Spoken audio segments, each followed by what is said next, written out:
Navsanket news, अचूक आणि निर्भीड बातमीचा नवसंकेत। राजारामपुरी पोलिसांची धडक कारवाई। धारधार कोयता बाळगून किराणा दुकानात चोरीचा प्रयत्न करणारा सराईत आरोपी जेरबंद। कोल्हापुरात राजारामपुरी पोलीस ठाण्याच्या गुन्हे शोध पथकानं तातडीनं कारवाई करत हातात धारधार कोयता घेऊन राजारामपुरी 13वी गल्ली येथील किराणा दुकानाचं शटर उचकवून चोरीचा प्रयत्न करणाऱ्या एका सराईत आरोपीस अटक केली आहे। या प्रकरणी राजारामपुरी पोलीस ठाण्यात भारतीय न्याय संहिता तसेच भारतीय शस्त्र कायद्यान्वये गुन्हा दाखल करण्यात आला आहे।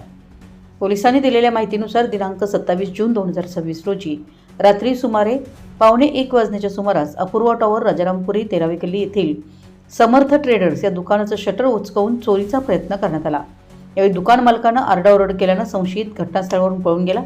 त्याच्या हातात धारधार कोयता असल्यानं परिसरात काही काळ भीतीचं वातावरण निर्माण झालं। घटनेनंतर राजारामपुरी पोलिसांनी तातडीनं तपास सुरू केला। गोपनीय माहितीच्या आधारे संशयिताचा शोध घेत असताना रविराज महेश कसबेकर वय 28 राहणार टेंबलाई नाका कोल्हापूर याला ताब्यात घेण्यात आले।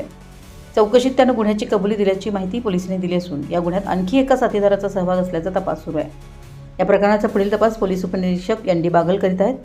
ही कारवाई वरिष्ठ पोलीस अधिकारी यांच्या मार्गदर्शनाखाली पोलीस निरीक्षक विकास जाधव यांच्या नेतृत्वात करण्यात आली आहे। कारवाईत पोलीस उपनिरीक्षक Sachin Chandan, police head constable Amol Patil, police अंमलदार शाहू तळेकर, विशाल शिरगावकर, नितीन बागडी, अमोल पाटील, सचिन पाटील, संदीप सावंते, सत्यजित सावंत आणि गजानन हराळे यांनी सहभाग घेतला। आपल्या परिसरातील महत्त्वाच्या बातम्या पाहण्यासाठी आमच्या नवसंकेत न्यूज चॅनलला YouTube वर सबस्क्राइब करा आणि बेल आयकॉन प्रेस करा।